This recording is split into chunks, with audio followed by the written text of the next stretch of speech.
بسم اللہ الرحمن الرحیم۔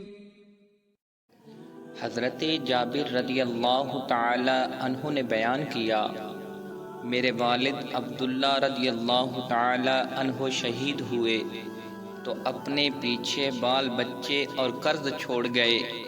میں قرض خواہوں کے پاس گیا، اپنا کچھ قرض معاف کر دیں، لیکن انہوں نے انکار کیا۔ پھر میں نبی کریم صلی اللہ تعالی علیہ وسلم کی خدمت میں حاضر ہوا۔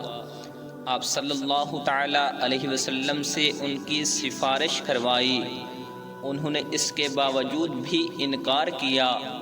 آخر آپ صلی اللہ تعالی علیہ وسلم نے فرمایا، اپنے باغ کی تمام کھجور کی قسمیں الگ الگ کر لو، ازک بن زید الگ، لین الگ اور اجوا الگ، یہ سب عمدہ قسم کی کھجوروں کے نام ہیں۔ اس کے بعد قرض خواہوں کو بلاؤ اور میں بھی آؤں گا۔ چنانچہ میں نے ایسا کر دیا۔